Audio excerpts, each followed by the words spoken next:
తెలంగాణ సంస్కృతి మీద జరుగుతున్న దాడిని, తెలంగాణ ప్రజల యొక్క ఆకాంక్షల్ని గుర్తుపెట్టుకొని మా ప్రభుత్వం టీజీని మళ్ళీ టీజీగా కేంద్ర ప్రభుత్వం నుంచి అనుమతి తెచ్చి అమలు చేసినాము.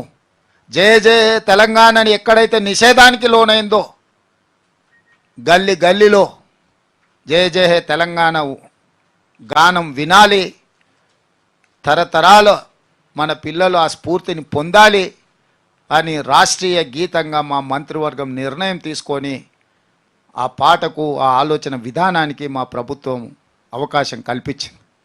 తెలంగాణ తల్లి విషయంలో కూడా తెలంగాణ కౌలు కళాకారులను సంప్రదించి తెలంగాణ రాష్ట్ర అధికారిక చిహ్నంలో కూడా తెలంగాణ ఉద్యమంలో ఉద్యమ స్ఫూర్తిని నింపిన కౌలు కళాకారులను సంప్రదించి వాటిని కూడా సమూలంగా మార్పు చేసి ప్రజాస్వామిక స్ఫూర్తిని ఆ చిహ్నాలలో ఉంచే విధంగా మా ప్రభుత్వం నిర్ణయం తీసుకున్నది.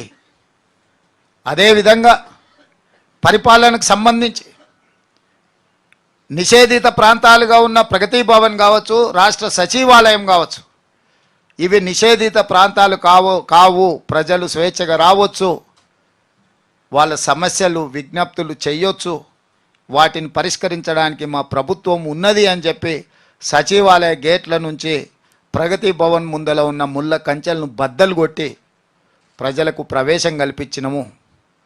రాజపక్షే శ్రీలంకలో అధికారాన్ని కోల్పోయిన రోజు ప్రజలు ఏ సమరోత్సాహంతో వారి రాచరికపు ప్యాలెస్ల మీద దాడులు చేసినరో, మేము ప్రగతి భవన్ ముందల ఉన్న ముళ్ళ కంచెలను బద్దలు కొట్టినప్పుడు కూడా తెలంగాణ సమాజం అంతా జ్యోతిరావు పూలే భవన్లోకి, ప్రజాభవన్లోకి ప్రవేశించి స్వేచ్ఛగా తిరిగి ఈరోజు జ్యోతిరావు పూలే ప్రజాభవన్ ప్రజలకు ఒక వేదిక అయింది, ప్రజా సమస్యల పరిష్కారానికి నాంది పలికింది. అందుకే ఈరోజు అక్కడే కానీ రాష్ట్ర పరిపాలన నిర్దేశించే సచివాలయంలో పాత్రికేయ మిత్రుల నుంచి మొదలు పెడితే సామాన్య ప్రజల వరకు ప్రవేశాన్ని కల్పించి మా మంత్రివర్గ సహచరులను అందుబాటులో పెట్టి ముఖ్యమంత్రితో సహా అందరూ ప్రజలకు జవాబుదారీతనంగా ఉండాలి, మేము పాలకులం కాదు సేవకులము అని నిరూపించడానికి శాయశక్తుల ప్రయత్నం చేసి వచ్చిన వాళ్ళు ఇచ్చిన విజ్ఞప్తులన్నిటిని కూడా పరిష్కరించే ప్రయత్నం చేస్తున్నాము. అందులో పరిష్కరించేటి ఉండొచ్చు, పరిష్కారం కానీ ఉండొచ్చు, కనీసం వాళ్ళ విజ్ఞప్తులు వినే వేదిక కల్పిస్తున్నాము. ఇది పరిపాలన పరంగా అధికారులకు కూడా గుత్తాధిపత్యంగా కొద్దిమంది సామంతులను పెట్టుకొని నడిపినట్టుగా కొద్దిమంది అధికారుల చేతుల్నే అధికారాన్ని పూర్తిగా పెట్టి పరిపాలన సాగించిన విధానాన్ని స్వస్తి పలికి ప్రతి శాఖకు సమర్థవంతమైన అధికారులను నియమించి స్వేచ్ఛగా వాళ్ళు నిర్ణయాలు తీసుకునే విధంగా ఈరోజు పరిపాలనను వికేంద్రీకరించినము. ఇవాళ ఎస్పీలు కానీ కలెక్టర్లు కానీ ప్రిన్సిపల్ సెక్రటరీలు, చీఫ్ సెక్రటరీ కానీ, డీజీపీ కానీ, ఇతర అధికారులు కానీ, పంచాయతీరాజ్ కానీ, రెవెన్యూ కానీ, R&B కానీ, ఎక్సైజ్ కానీ, ఏ శాఖకు ఆ శాఖకు వాళ్ళ పని విభజన చేసి దానికి సంబంధిత శాఖలకు అధికారులను నియమించి ఆ మంత్రులను స్వేచ్ఛగా పనిచేసే విధంగా పరిపాలనను ముందుకు తీసుకొచ్చినాము. 10 సంవత్సరాలు పేరుకపోయిన వేలాది ఫైళ్లను ఈరోజు పరిష్కరించుకుంటూ ఒక్కొక్క అడుగు ముందుకు వేస్తూ పారదర్శకమైన పరిపాలనను ప్రజలకు అందుబాటులోకి తీసుకురావడానికి మా ప్రభుత్వం ఈ 100 రోజుల్లో నిరంతరం ప్రయత్నం చేసి పరిపాలనలో సమూలమైన మార్పులు తీసుకొచ్చి ప్రజలకు అందుబాటులోకి తీసుకొచ్చే పరిపాలనను మేము అందించే ప్రయత్నం చేసినాము. అదేవిధంగా సంక్షేమానికి సంబంధించి గతంలో ఆనాడు 2004-2014లో మా ప్రభుత్వం కాంగ్రెస్ పార్టీ అధికారంలో ఉన్నప్పుడు డాక్టర్ వైఎస్ రాజశేఖర రెడ్డి ముఖ్యమంత్రి గారు తీసుకున్న నిర్ణయాలను కొనసాగిస్తూనే అది ఉచిత కరెంటు కావచ్చు, రాజీవ్ ఆరోగ్యశ్రీ కావచ్చు, ఫీజు రియంబర్స్మెంట్ కావచ్చు, ముస్లిం మైనారిటీ 4% రిజర్వేషన్ కావచ్చు, ఆ రోజు తీసుకున్న ఎన్నో విధానపరమైన నిర్ణయాలను కొనసాగిస్తూనే కొత్తగా 6 గ్యారంటీలు ఏవైతే మేము ఇచ్చినామో ఆర్టీసీ బస్సులలో ఆడబిడ్డలకు ఉచిత ప్రయాణాన్ని 7.5 అధికారాన్ని చేపడితే 48 గంటలు తిరిగే లోపలనే డిసెంబర్ 9 నాడు ఉచిత బస్సు ప్రయాణం ఆడబిడ్డలకు కల్పించడం. ఈ రోజు వరకు ఈ 100 రోజుల్లో 26 కోట్ల మంది మహిళలు ఉచిత బస్సు రవాణా సౌకర్యాన్ని వినియోగించుకున్నారు.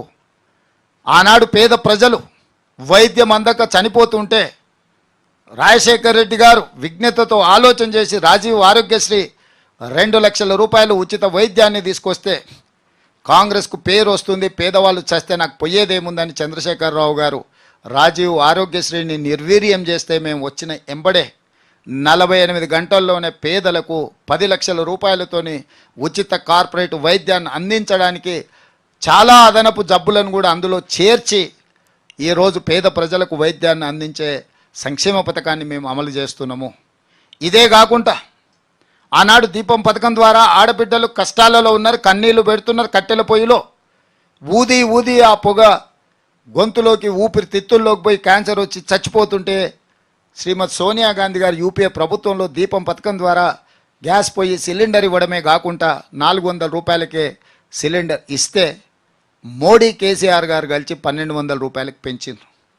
అందుకే ఆడబిడ్డలు మళ్ళీ కట్టెల పొయ్యి వైపు పోతుంటే ఆడబిడ్డలను దృష్టిలో పెట్టుకొని రంగారెడ్డి జిల్లా తుక్కుగూడ రాజీవ్ గాంధీ ప్రాంగణంలో సోనియా గాంధీ గారు ఇచ్చిన 6 గ్యారంటీలలో భాగంగా 500 రూపాయలకే సిలిండర్ ఇస్తామని మొదలుపెట్టినాం. ఇప్పటికీ 8 లక్షల కుటుంబాలు 500 రూపాయల సిలిండర్ సంక్షేమ పథకాన్ని ఈరోజు అందుకున్నారు. అదేవిధంగా వ్యవసాయానికే ఉచిత కరెంటు కాదు, భూమి లేని పేదలకు ఇళ్లలో కరెంటు బిల్లులు కూడా మోగుతున్నాయన్న ఆలోచనతోని తెల్లని రేషన్ కార్డు ఉన్న ప్రతి పేదవాడికి 200 యూనిట్ల వరకు ఉచిత కరెంటు ఇస్తామని చెప్పి దాన్ని అమలు చేసినాం. ఇప్పటికీ 38 లక్షల కుటుంబాలు ఈ పథకాన్ని వినియోగించుకున్నాయి. 7 జిల్లాలలో ఆనాడు ఉమ్మడి మహబూబ్నగర్ జిల్లా ఈరోజు 7 జిల్లాలుగా మారింది. స్థానిక సంస్థలు శాసనమండలి ఎన్నికల ఎలక్షన్ కోడ్తోని ఆ ప్రాంతంలో జీరో బిల్లు అమలు జరగడం లేదు. దాదాపుగా 42-43 లక్షల మంది 200 యూనిట్లు ఉచిత కరెంటు జీరో బిల్లు విధానాన్ని ఈరోజు అమలు చేసినాం. ఇది అమలు చేస్తుంటే ఆయన గారి ఆనవాళ్ళు అన్ని దగ్గరలో ఉన్నాయి. ఎక్కడెక్కడ విష పురుగులను గంజాయి మొక్కల్ని నాటిండో అవి ఇంకా వాటి వాసనలు వెదజల్లుతూనే ఉన్నాయి. తెలంగాణ ఎలక్ట్రిసిటీ రెగ్యులేటరీ కమిషన్ నిన్న మాకు నోటీస్ ఇచ్చింది.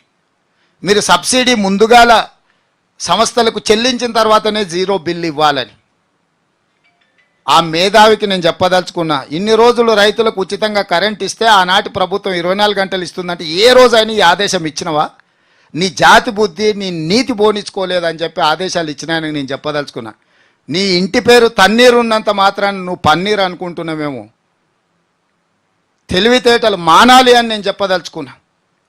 40,000 కోట్ల రూపాయలు బకాయిలు పెట్టి విద్యుత్ సంస్థలకు ఉచిత కరెంట్ ఇచ్చినని గొప్పలు చెప్పుకుంటున్నప్పుడు ఈ తన్నీరుకు ఆ మాత్రము అవగాహన లేదా? ఈరోజు మేము అట్లా ఇచ్చినమో లేదో ఇప్పుడు మాకు ఆదేశాలు జారీ చేసిండు, నువ్వు ముందుగాల పైసలు కట్టు తర్వాత జీరో బిల్లు అని. అందుకే ఈ గంజాయి మొక్కల్ని పీకే పని మీద ఉన్న, కలుపు మొక్కల్ని పీకుతూనే ఉన్నా కానీ ఇంకా ఎక్కడ పడితే అక్కడ నాటి పెట్టిండు. అవిగా ఎట్లా వెదజల్లుతున్నాయి వాటి పరిమళాలంటే ఊహించని విధంగా వెదజల్లుతున్నాయి. అయినా ఏం ఊరుకోను, రోజుకు 18 గంటలు పని చేస్తూనే ఉంటా. ఈ గంజాయి మొక్కల్ని పీకేస్తా, మొత్తానికి సమూలంగా గంజాయి మొక్క అనేది తెలంగాణ రాష్ట్రంలో ఉండనివ్వను. తన్నీర్ గారు గుర్తుపెట్టుకో, నువ్వు కూడా ఎక్కువసేపు ఆ కుర్చీలేం ఉండవు.